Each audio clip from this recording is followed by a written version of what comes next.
Hello, beautiful people.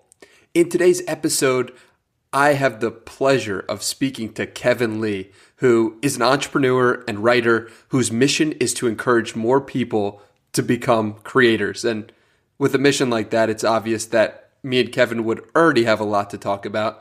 But we spoke about executive coaching and personal development and his Twitter header, which is very fascinating. And we also spoke about his writing process.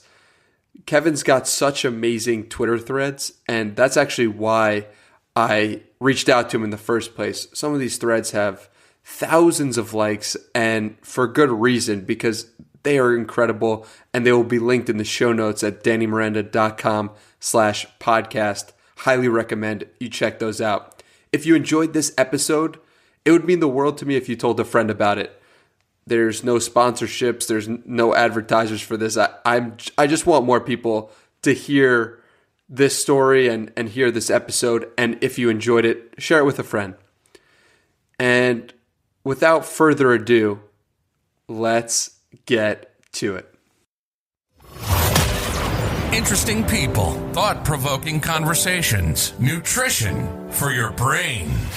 Journey through the minds of the world's top performers and discover what it really takes to achieve your highest version. This is the Danny Miranda Podcast.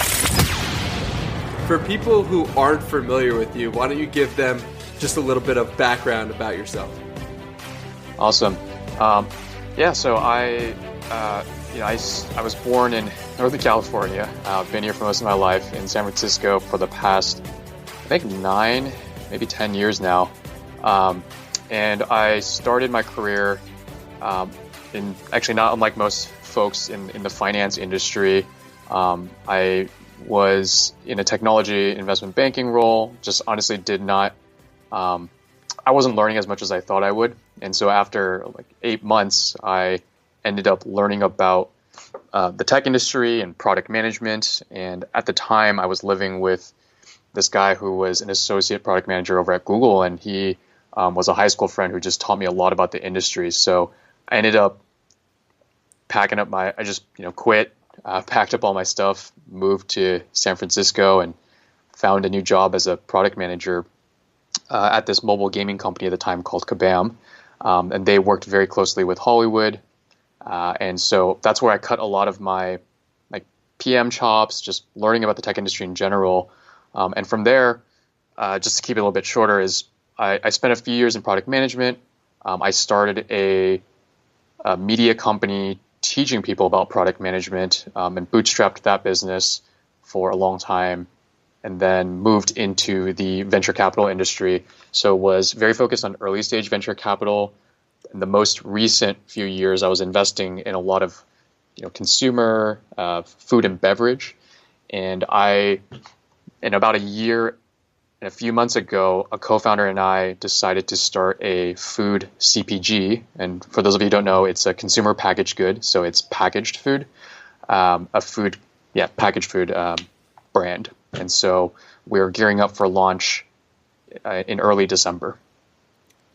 It's awesome, man. And what I wanted to bring up, I'm so happy that you've ended off with that about starting this company, is what stood out to me was that it was a low carb, high protein option, instant ramen. And that sounds amazing as someone who thinks a lot about nutrition, thinks a lot about, our diet as Americans being not enough protein. So how do you kind of come to that solution that you wanted a high protein type of ramen? Yeah, it's a funny story. A lot of people often ask, are you a chef? Is your co-founder a chef? We both come from food families. So my grandparents are farmers, produce farmers in Taiwan.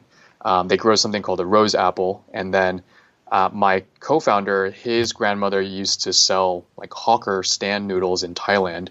And then his dad ran an Asian supermarket in LA, and then most recently a Thai restaurant concept on Cloud Kitchens. And so both of us, we grew up around a lot of fresh foods, but our families really just didn't have the education around nutrition that we did growing up in the US. So as we've gotten older, we've seen our families just go through a lot of these like chronic health conditions like diabetes, high blood pressure, things that, we wish they had the education around their nutrition so that they could avoid. And we got together about, I think probably 2 years ago now, and we started talking about all the change we were seeing in the food and beverage industry. And in particular, I think in the Asian food aisle, where, that's kind of our heritage, that's where it's, we grew up in these Asian food families from farm to table. We kept talking about instant ramen and how it's such a big category. It's a $40 billion category that no one really pays attention to, because you eat this stuff maybe as a kid, maybe it's the first meal you learn how to microwave yourself or put on a stove, or you eat it in college as a poor college student, but then you never really pay attention to it again because you realize how terrible it is for you. It's loaded with preservatives. It's often it's got a ton of carbs, and it's all refined carbs that don't fill you up, don't give you any nutrition, and it's obviously got a lot of sodium. So we got to talking and we said, well, what if there was a better option? What if we made a low carb version? Because that's often a common complaint among folks is like, man, ramen's delicious, but it's just so heavy, and it's got a bunch of carbs. And again, going back to thinking about our families of diabetes, we really care about low carb as a core value prop. But then we said, well, why don't we also add in other ancillary benefits like high plant-based proteins? Can we add some more fiber? Can we reduce the sodium?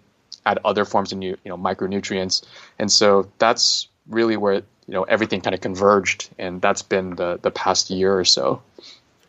It reminds me of what Tom Bilyeu did with the protein bar, and looking at it and saying to himself, why doesn't this have protein? Why isn't this what it actually is supposed to be?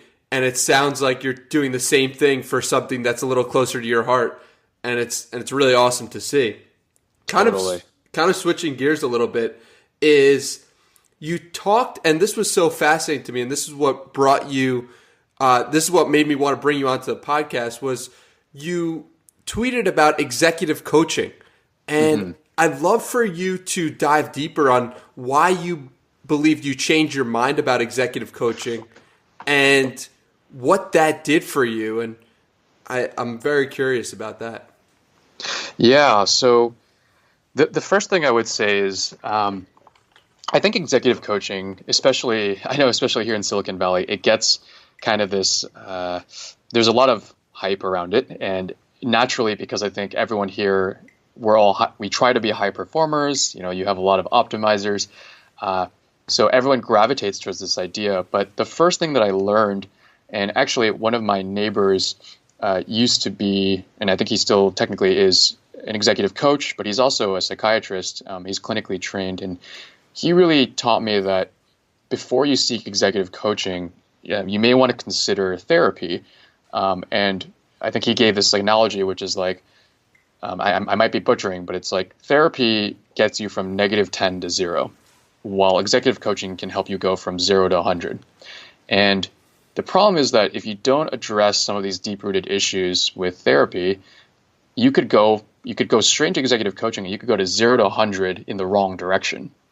And I remember he linked me to this, I think it was a Harvard Business Review article that talked about this one CEO of a pretty big company where he had some performance issues and some anger issues, and he was yelling at employees, and I think the board decided to bring an executive coach for him. And this executive coach was supposed to help him perform better, but really took him in the wrong direction, where years later, after they thought he had fixed all these issues, it was discovered that he was also embezzling money from the company, doing all sorts of shady things. And they realized what I guess I could call him therapist at the time, told me was, well, you also have to be careful, because a lot of executive coaches can do training to become an executive coach, but they're not necessarily clinically trained to be a therapist. And so that's the danger, is if they try to perform therapy and take you in the wrong direction. So why I start there is because I think for anyone listening, I would strongly encourage you to think about this and if you feel that there are issues, and you may not even realize you have certain issues that you should resolve, strongly encourage you to check out therapy first, and then move into executive coaching. So that's the first thing I'll say. In terms of why I ended up seeking executive coaching, so I did therapy for a while, and it was great, and it helped me label a lot of things I didn't realize about myself. And I think with executive coaching, now that I'm a founder, starting this company, IMI, and we've been going at this for about a year, and we're getting close to launch, I found myself hitting certain roadblocks and feeling certain forms of anxiety. And therapy helped me identify that I do have anxiety. And if I had not, again, this is another example of why I think therapy is so important. If I didn't know it was anxiety, I may not have been able to step out from a third person point of view and talk about this with my coach. So what I realized over time was I was putting a lot of pressure on myself. I think there were a lot of cultural values I've grown up with that have caused me to push myself really, really hard. And I will sometimes take that criticism I place on myself. And, my friend Eric Bond, he's a co-founder of a firm called Hustle Fund. He calls these sabotaging voices, where you keep telling yourself these sabotaging voices like, oh, I could be performing better. I could be, my product could be way better. In my case, I kept saying like, oh, it doesn't taste good enough. Like, it's just not the same. And these things really wear you down over time. They will put you in a constant negative state of doubting yourself, of just, again, never feeling good enough. And that's when I knew, like, shoot, I need to go get an executive coach and figure this out, because this is not healthy, and B, this is probably causing me to not perform as well as I want to be. Because if you as a founder are not proud of the work you're doing or the product you're putting out in the world, then other people are going to see that and they're going to feel that. So that's when I started looking for an executive coach. So what was the biggest difference that you noticed in your own perception of executive coaching before and after? I think that so the first thing I would say is I'm probably, like, it really depends also what stage you are in your life.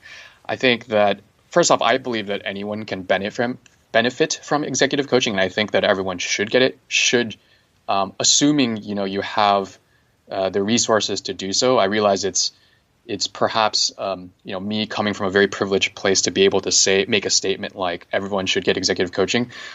In my instance, we are a pre-launch, pre-revenue company. We've raised some venture capital, but we have to be responsible stewards of that.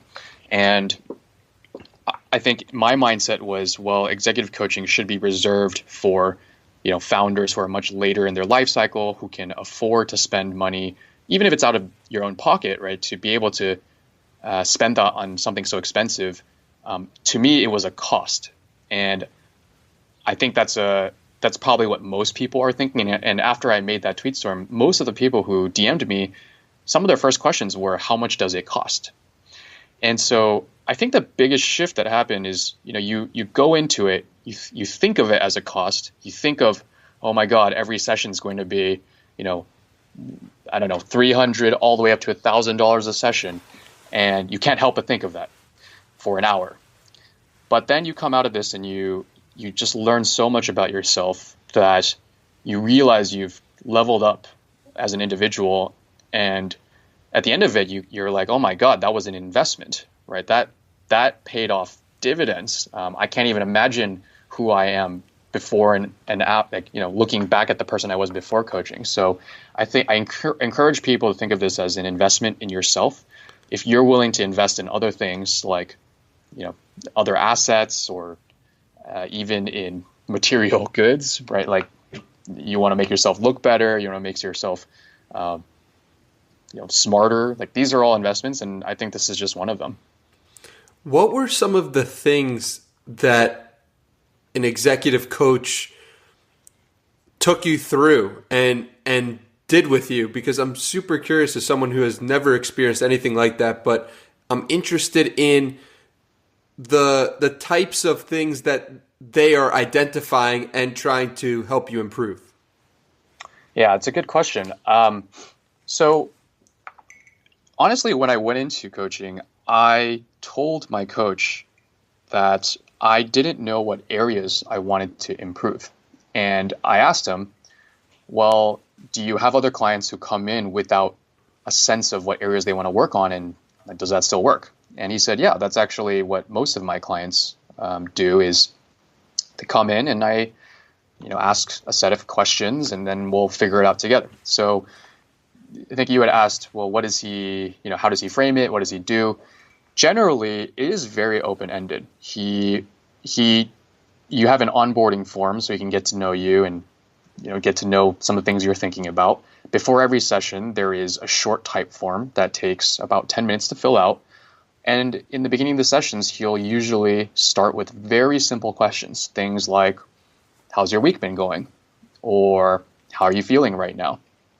And in the process of answering those questions, while you may go in perhaps not even knowing what you're going to be talking about, you will just uncover things, because these are repressed feelings, they're subconscious thoughts that have been just floating around for the past few weeks. And there's a few tangible things that I've noticed an executive coach and good executive coaches should do, or I don't want to say should, that I've noticed that mine does, is he really helps you shift from playing first person to third person. So I often come in with these statements like, hey, I've been feeling really anxious this past week because of XYZ reasons. And his job is to help you then shift from I'm anxious to I'm experiencing anxiety. So again, going from that first person to third person. And why that's important is because when you're able to experience these emotions in the third person, it really helps you just be self-aware of them, and you can react more appropriately. You can better manage them. So that's the first thing, is really this helping you see from a third person point of view. And I think related to that is this idea of labeling. So what a good coach will do is they'll label certain patterns, certain beliefs that you say over and over. Just to give you an example of this, I have been struggling with this idea of, in the beginning, my co-founder and I did just about everything, and we were the ones writing all the emails, writing a lot of the posts to our beta community, and now we are using an email marketing agency, and to a certain extent, we're quoting, air quotes, professionalizing. And my coach kept asking me why I use this term professionalizing.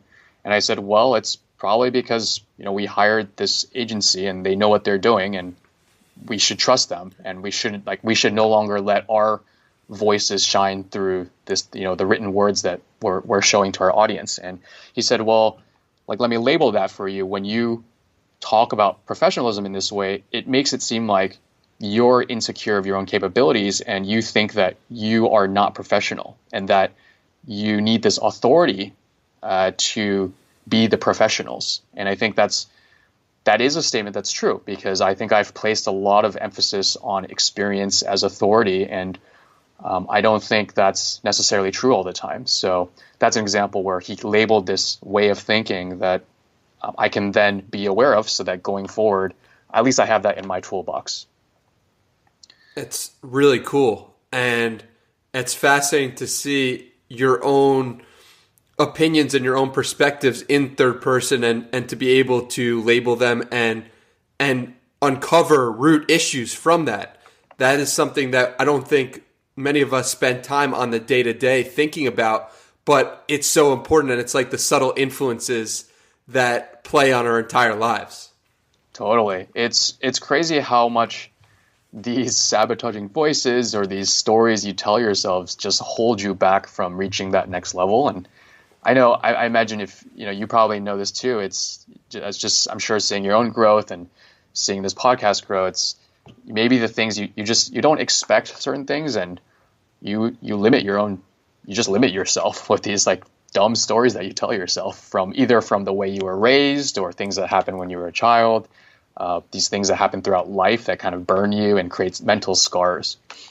Yeah, so I actually wanted to talk about the ways in which you are programming yourself, and I mean you personally, because I've noticed on your Twitter background and your header and your Notion background and header, you have reminders to yourself, and on your Twitter background you have build pockets of stillness into your life, be generous, and expect anything worthwhile to take a long time. And then on your Notion background and header, you have do something great. So these are obviously intentional that you're putting them up there, but talk a little bit about the meaning behind these things. Yeah, so Twitter and Notion, I have a lot of these types of, you can call them affirmations, you can call them statements. But in front of me right now, you can't see it. I have a whole board of just Post-it notes. And each one of these Post-it notes has certain quotes, certain phrases that really stand out to me, things that I want to remember on a daily basis. One of my favorite ones is this quote directly in front of my computer that says, "Remember when you wanted what you have now," which is really just a statement about gratitude. So I try to keep these in front of me just as a reminder, because I do believe in affirmations. And I used to think they're kind of this lame idea of, oh, you say something out loud, you repeat it in your head, and it'll come true. And I thought, wow, that's a bunch of woo-woo nonsense. Mm-hmm. And the funny thing is it really works. And I don't know if it's simply just because it's in your mind, it's nagging you, and therefore your mind is going to selectively filter for it. I'm assuming that is a big thing. 2 is probably that it helps build certain habits, just because, it's there in front of you, so you can't help but look at it. And so even if 1 out of every 10 days it reminds you of something, that's actually more than enough to move you in that direction. The quotes that you see on Twitter are specifically from a website called Brain Pickings, and it's just a website I've really liked back in the day. Just really makes you wiser is probably a good term. It has a lot of, and she published these series of graphics that I just really loved. And these 3 are just, I think there's actually maybe a full set, and these 3 were specific ones that I really liked. Build pockets of stillness into your life. This is something I struggle with every single day. I'm a pretty extroverted guy. I usually can't keep still. I'm an only child, so I kind of grew up in my own room just making up games and stories in my head. So even, for example, when I work out in the mornings, I will listen to like a podcast. I'm listening to one called Philosophize This. It's a philosophy one. And I remember my girlfriend was always like, can't you just sit still? Like, can't you just do something, or like sit quietly and not have to have music blaring or a podcast? And it's true. I think that some of my best thoughts have come when I just sat down and stared into the nothingness, or when I'm just walking on the street with no headphones on. So it's a constant reminder to just build those pockets of stillness. Ironically, I'm still doing it because I think that there's an outcome that will come from it, i.e. I'll be more creative. And I think the whole point of it is literally just be still. You don't need to have a purpose coming out of it. So again, it's something that I need to work on. Be generous. I think that's just something that I care a lot about. I think that it's so important just to be generous and honestly just kind to people in this world. So you'll often see that even most of the things that I talk about or tweet about try to be a little bit more on the generous or inspiring side.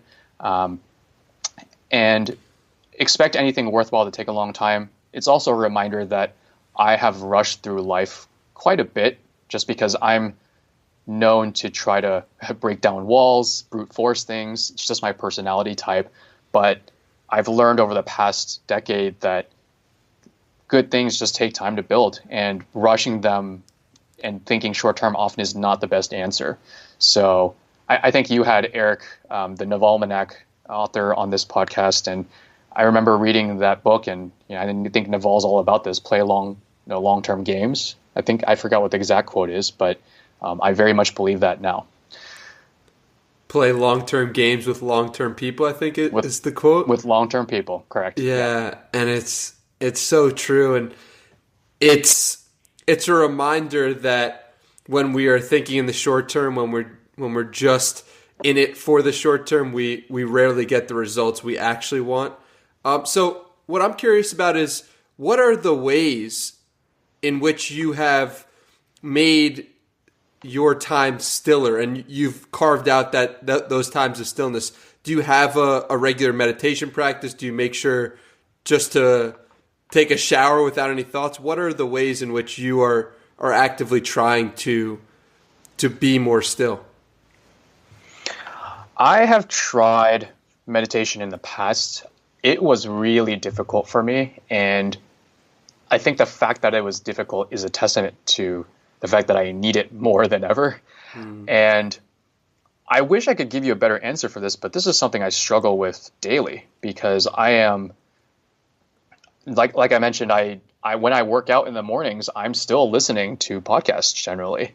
I find it really hard actually to sit quietly and not feel productive, which I realize is the worst form of hustle porn there is. But it's something, just the way I'm wired is I have not yet come to terms with this idea of sitting still and finding those pockets of stillness. So I don't want to lie to you and say I have some routine, because the truth is I don't. I'm still figuring this out. And meditation might be a way. My friend Patricia Mao released this app called Mind Streaks that lets you basically meditate and create a streak so that you can build a habit. I'm testing that just to see if it'll help me, but I don't think I've been able to follow it, if I'm honest. Yeah, and I think that we deal with this crazy paradox in this world where we have more information available to us than ever before, but we're sometimes smartest when we have no information. So, it's so weird to think about, but it's something that we have to juggle constantly, being people of the internet, So it's something that I try to think about as well. Like, should I just do the dishes without any podcast on, or should I, do the dishes and just think about doing the dishes? Totally. It's something that I'm trying to balance. When I was just talking with my coach this morning, but last weekend I took a train ride from this train. We have the Amtrak, and it goes from San Francisco up to Seattle.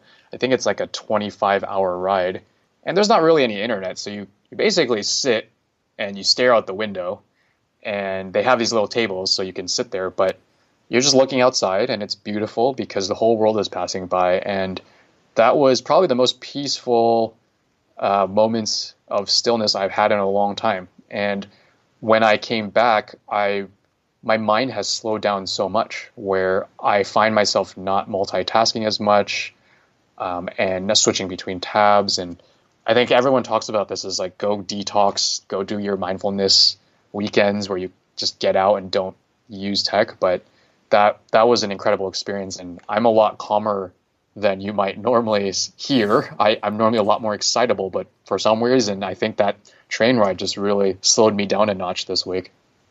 It's really important to figure out what is going to help us find that stillness, and that's awesome that you found that.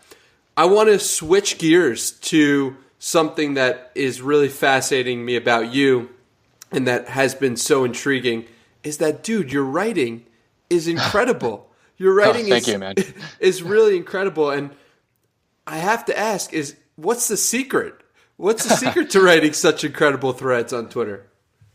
Well, man, that's funny. I would not, this is not even like, I'm not even trying to be, anyways, I don't think I'm a good writer, but I think that Twitter really makes people look like better writers than they are. That's all I'll say. Because in this thread format, your mind can make these mental leaps in between each tweet and fill in the gap. So whereas in long form writing, you'd have to worry about certain writing styles or transitions, you don't really have to do as much of that in a tweet thread. So it's funny. I really appreciate that you said that and that you read them. And I'm trying to internalize that compliment, but at the same time, I'm also like, oh my God, like I'm actually not a good writer because I don't really practice this that much. And it's maybe that storytelling method on tweet threads that just works. Maybe I'm just a little bit better at that, but anyways, I'll stop there. But in terms of, so a lot of people have asked, what is your process? How do you write all these stories? How much time does it take? How do you do all this? Like, how do you find these people? And I hate to say it, but it's not as regimented of a process that you would think, because when I first wrote that, I think this was maybe 2 months ago now, the first thread I wrote was about the Alinea project. Alinea is a famous restaurant out in Chicago, 3 Michelin stars. And they have a cookbook that's really difficult because it's molecular gastronomy. You're doing a lot of crazy stuff with food science. This guy, Alan Hamburger, decided to spend 5 years of his life recreating every single recipe in the book. And he also went to woodworking and metalworking classes to recreate dishes to plate the food, which is pretty insane.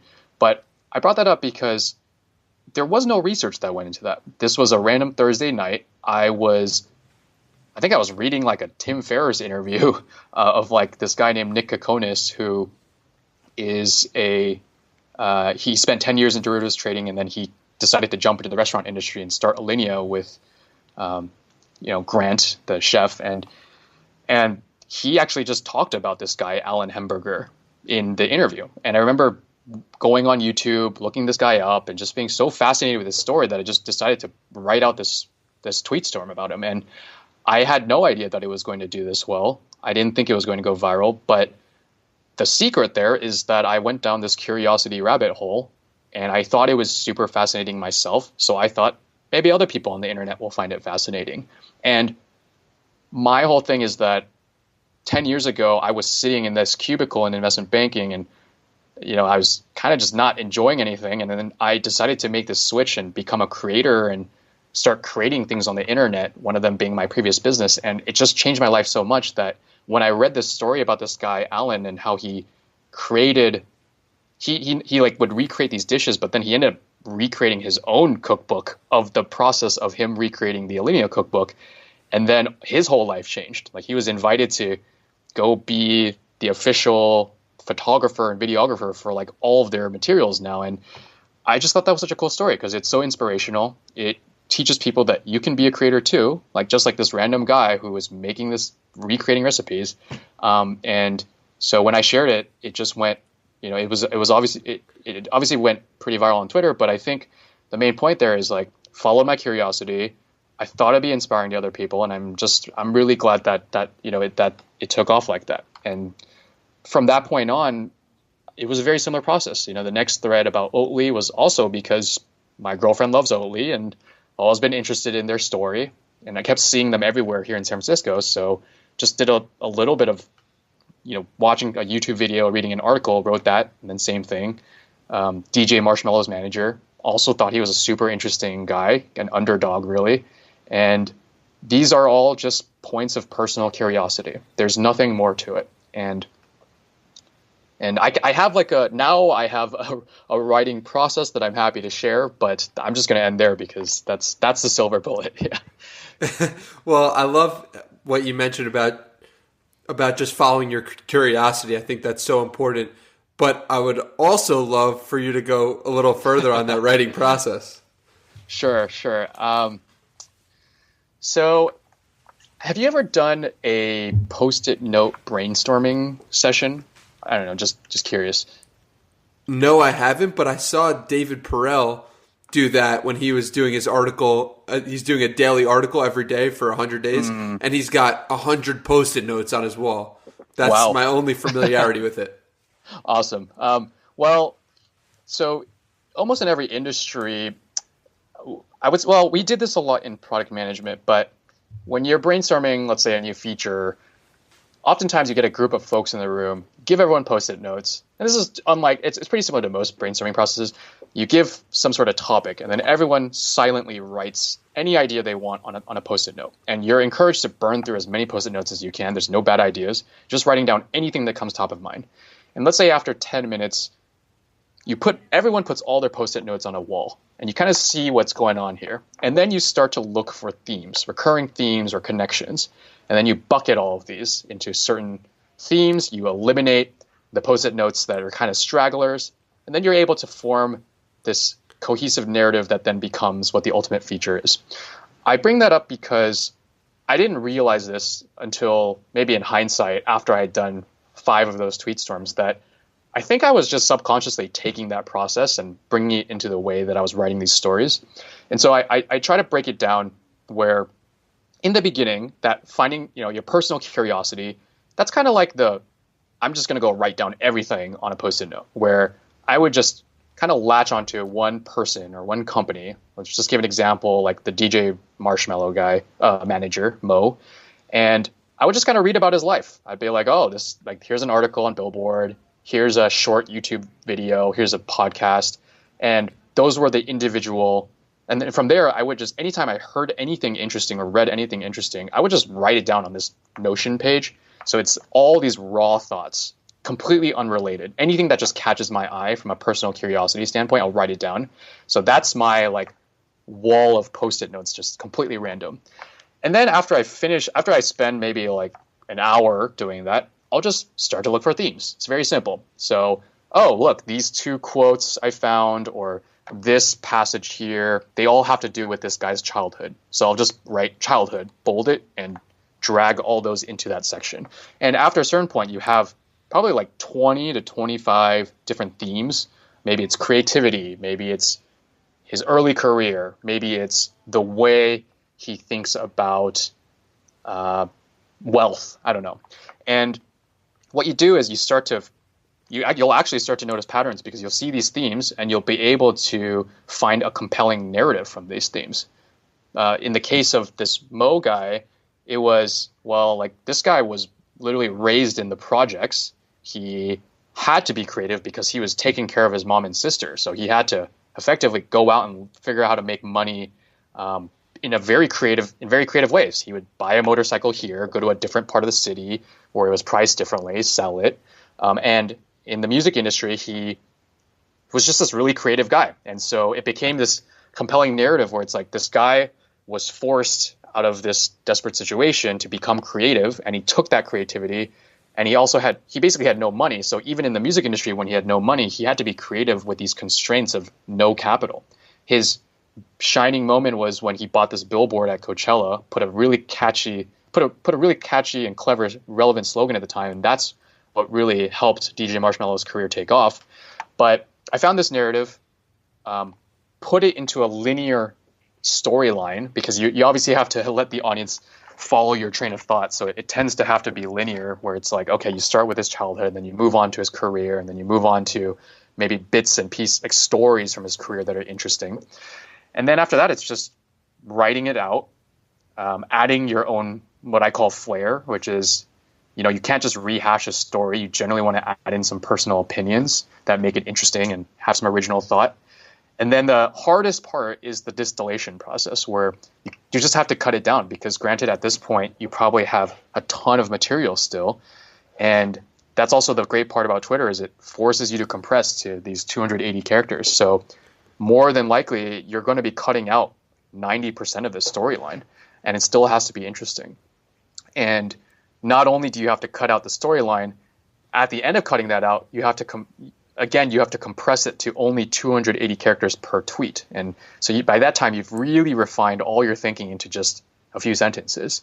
So I realize this all sounds like a lot of work, but at the time when I was just following my personal curiosity, and I think because I was so used to this brainstorming process that I had been done in previous careers, this process was just very fast for me. So people always said, how many weeks do you spend? I'm like, no, man, I spend a Thursday night for an hour, and I do this, and then I just publish it Friday mornings. And I think, some of the later stories, it took a little bit more work, because I tried to do it weekly, and it became almost like work at that point. But that's my simple process. There's nothing really magical about it.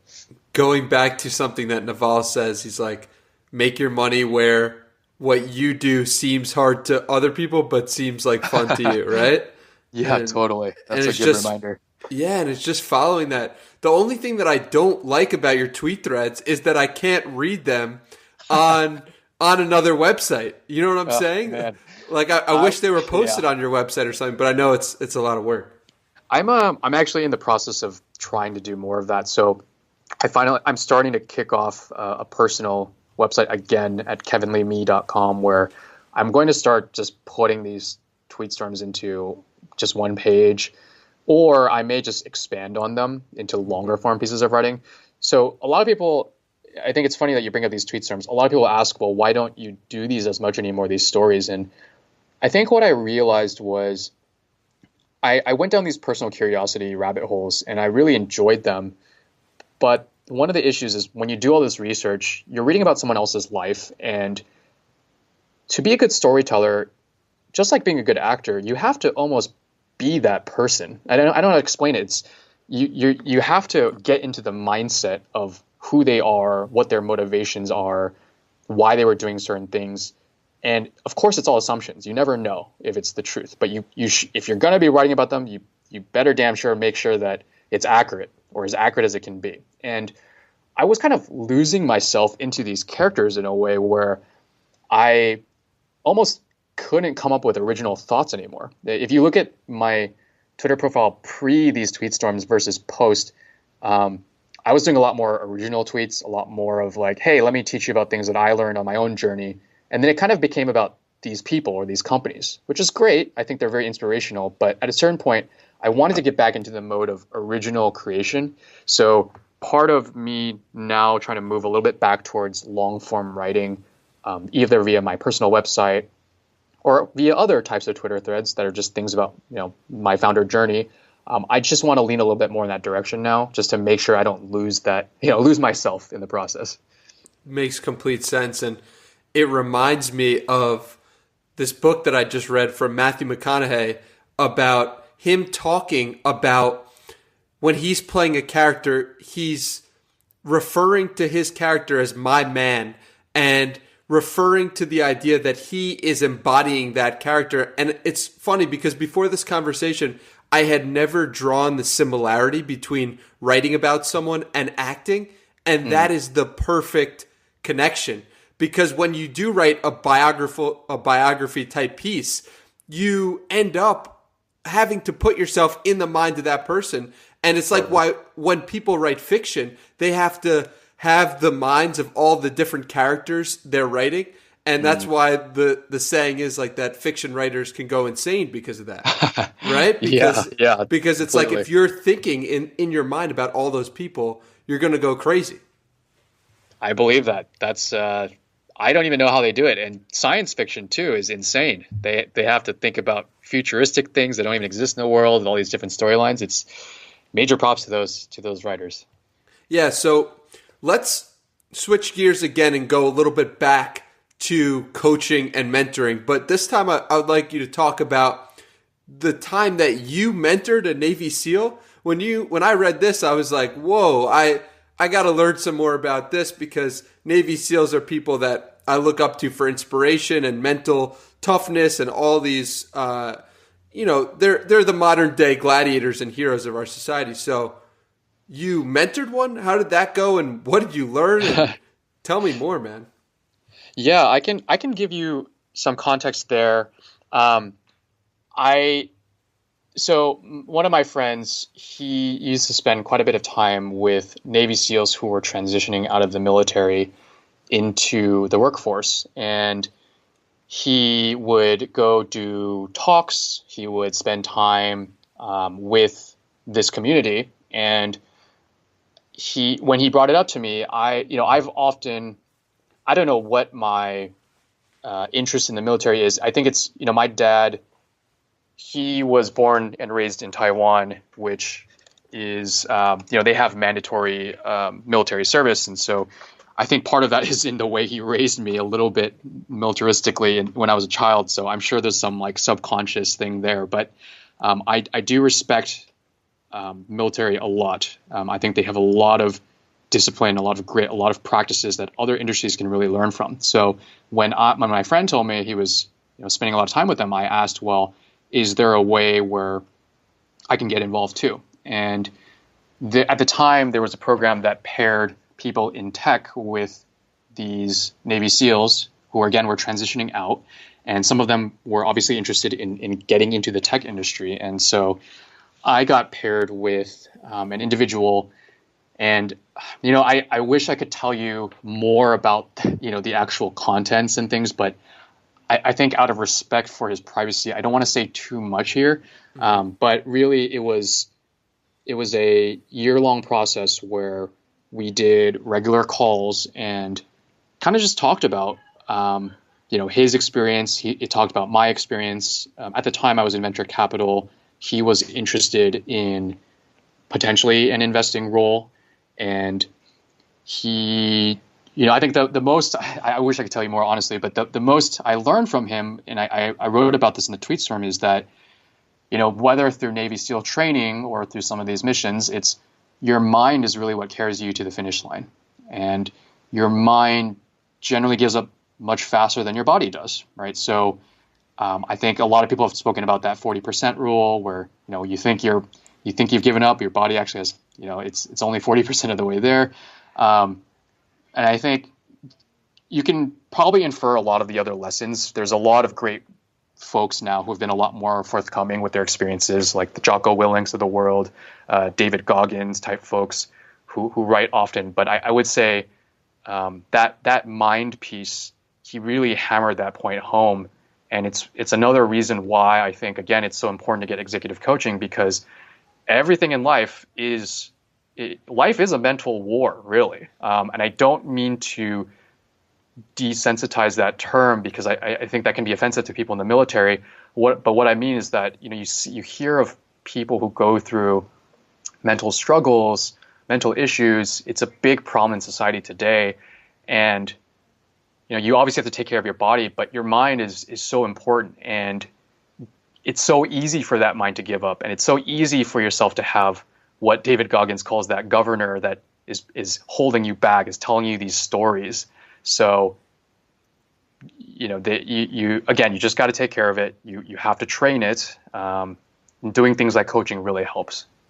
What are the ways that you train your mind other than coaching? I think the biggest thing that I mentioned before is this idea of, again, it goes back to this labeling piece. So when you notice that you are thinking of something that is making you feel a certain way, can you label it yourself and then allow you to then step into a third person point of view and versus I'm repeating myself a bit, but it's like instead of I'm sad, it's I'm experiencing sadness. And I'm not asking people to become a robot, because you can, it's almost like, wow, that sounds kind of strange. Like, I'm experiencing sadness. You sound like an AI or something, but it really does help you control your emotions better. And so I will repeat that the labeling, stepping into third person, removing ego is a big thing of training the mind. We're natural, like as humans, it's natural that we all think the world revolves around us. And you quickly realize that if you remove ego from a lot of your thought process, a lot of your decisions, it will make you a much better thinker and a much better decision maker. And I want to give another example of this labeling thing, because I think it's so important. And I didn't realize this before.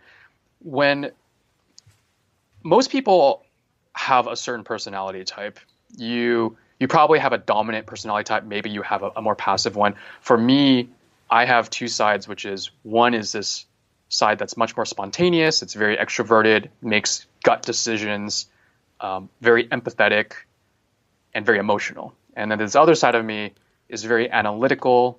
I try to take a step back and assess the situation. And my coach really helped me label by saying, well, look, you have these two sides of you. They're both really important in different situations. And if you simply label them and place, for example, something as dumb as just naming them. So you have these two sides. What if you called them Blue Kaylee and Yellow Kaylee? My last name is Lee for listeners, so it's Kaylee, Kevin Lee. But by naming these two, all of a sudden, the next time you're in a situation, rather than letting the yellow Kaylee, which is the spontaneous emotional side, dominate, because that's reactively your dominant side is always going to come out first, right? You can't help it. That's your personality type. So my yellow Kaylee is usually what I am 90% of the time.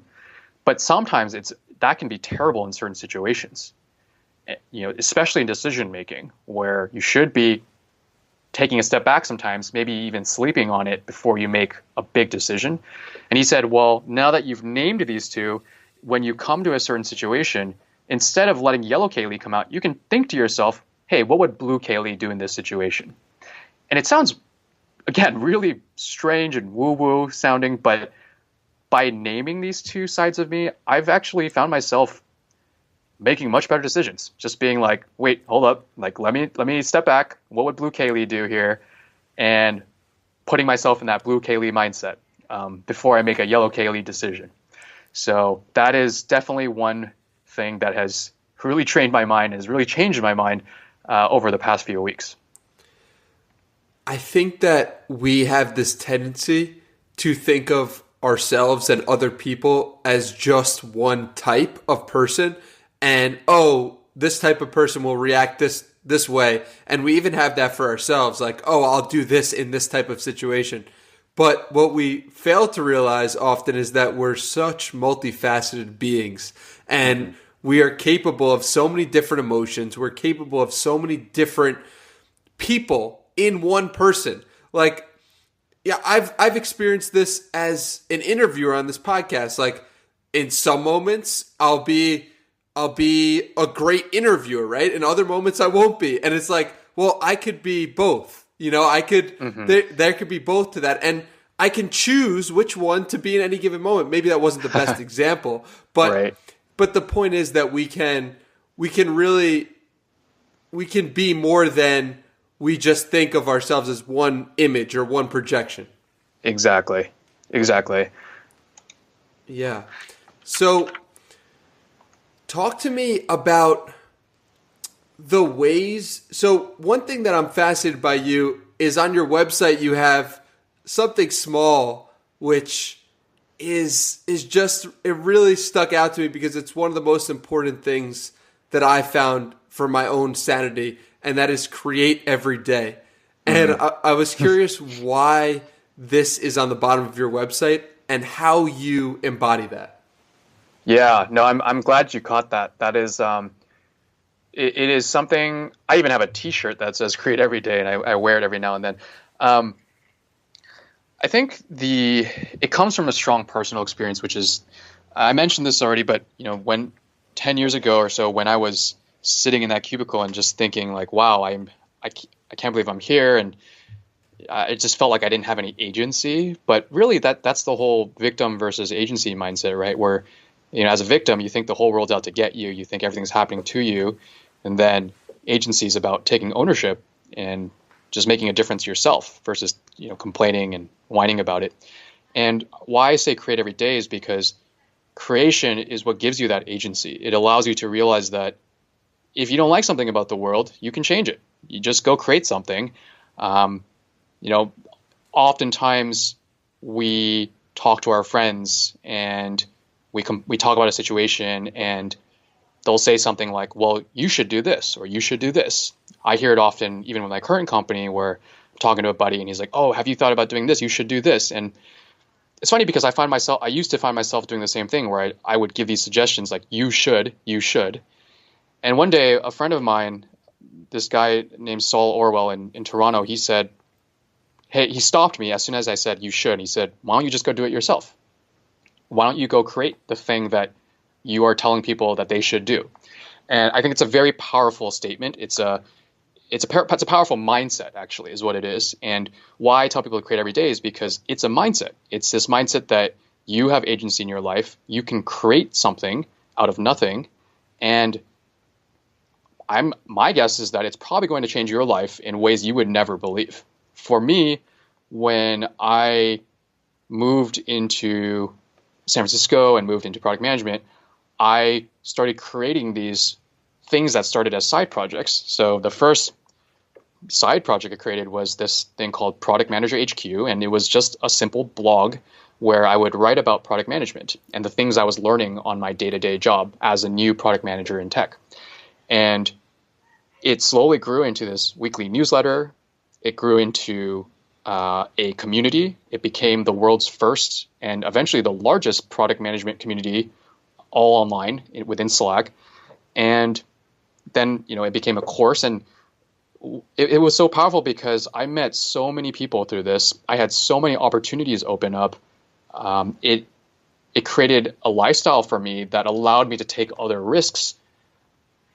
For example, starting this company, it's been able to cover my basic living expenses, so I don't have to stress too much, and it puts me in a different mindset. And all of that started because I decided to just create every day by writing one blog post, writing one newsletter, starting a community. And from that point on, I also created these other projects. For example, I was creating on, I don't know if I would call this creating, but I was writing on Quora. I met this guy through the internet on Quora, and we wrote a book together about Quora and how we had used Quora to drive traffic for our own businesses.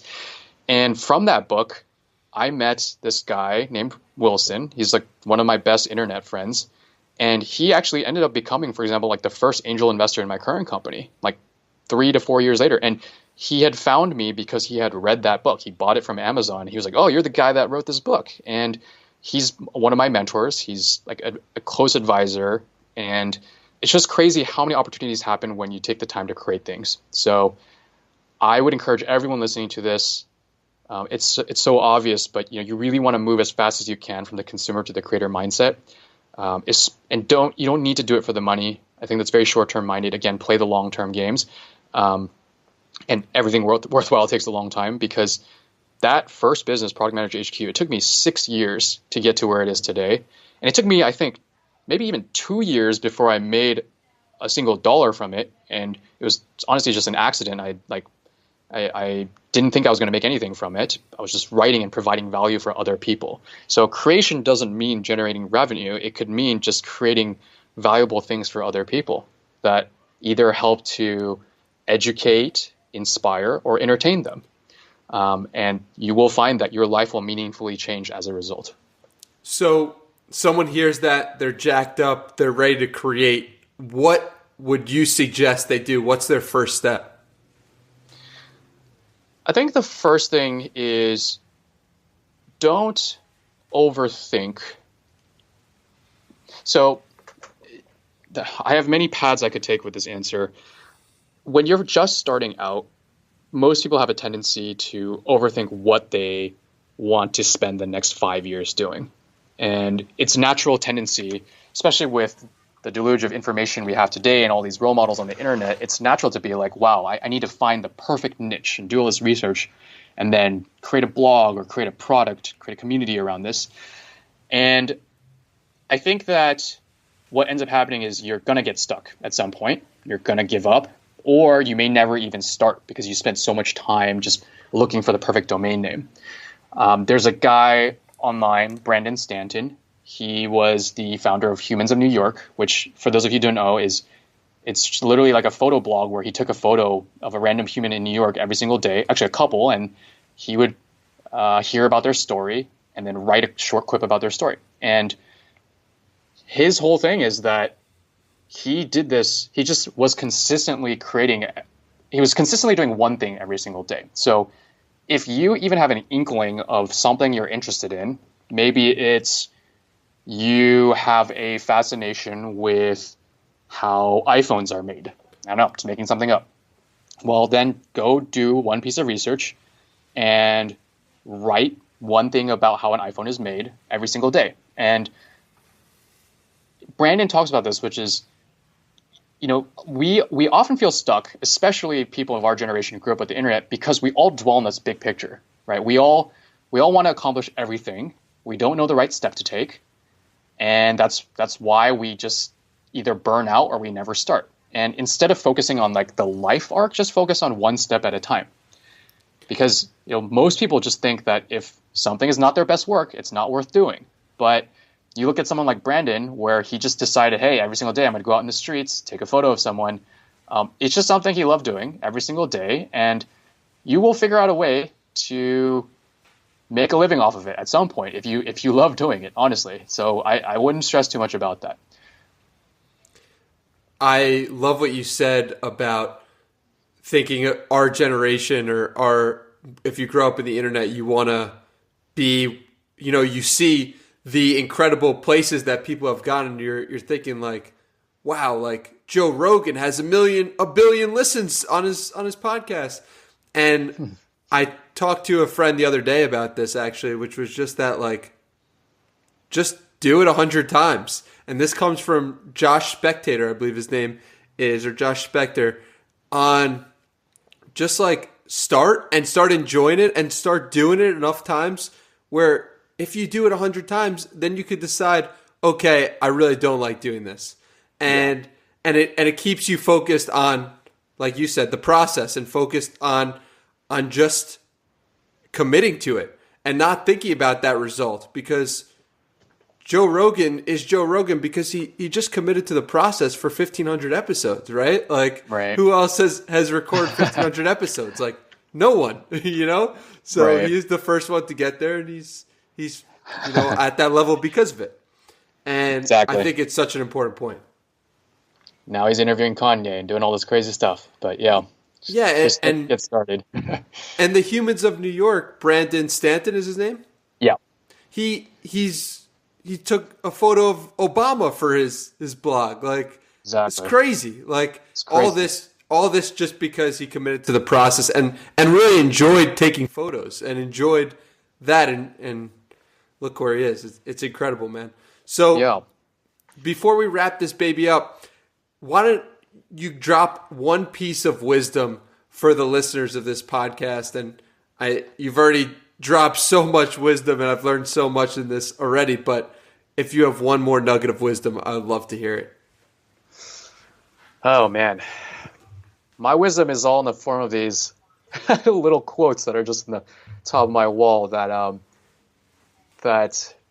well, I have two things. One is this, and they're both quotes. So if you're a listener and you like this kind of stuff, you've probably already heard this stuff, but I'm just going to repeat it anyways. The first thing is, one of my favorite quotes is, it's 3 words. It's mountains don't care.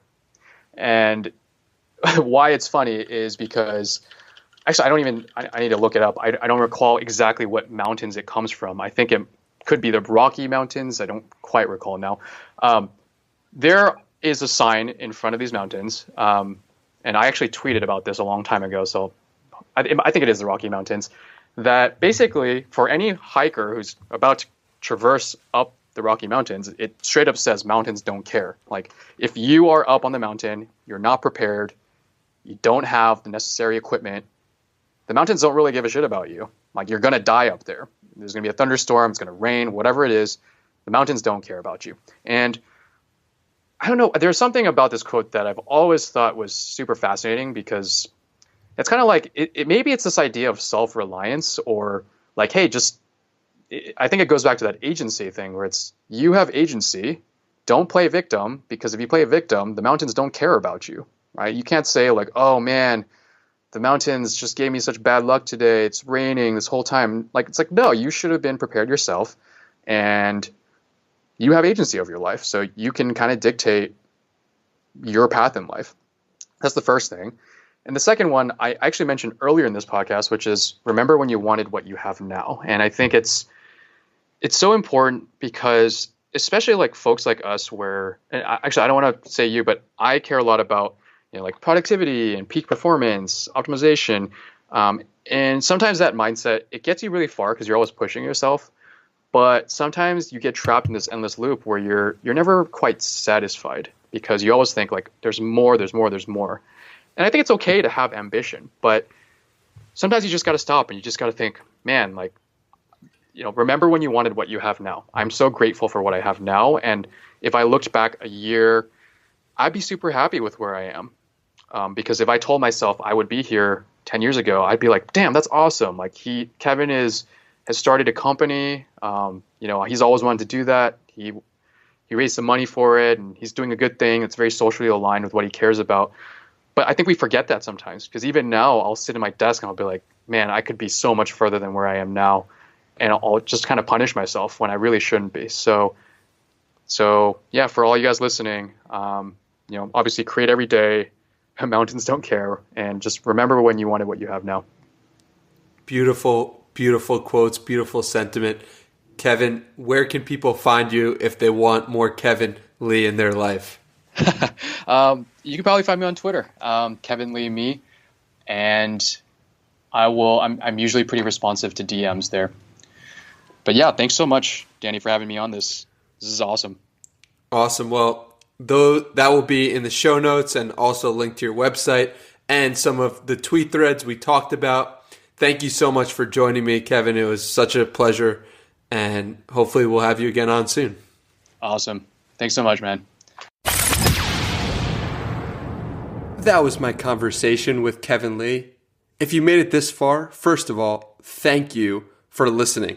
Secondly, it would mean the world to me if you joined my Tuesday Treasure newsletter. You could find that at dannymiranda.com/Tuesday. Highlights the coolest things I find every week. And if you enjoyed this conversation, there's a good chance you're also going to enjoy that newsletter. That's all for today, folks. I hope you have a wonderful day, and I'll see you guys in the next one.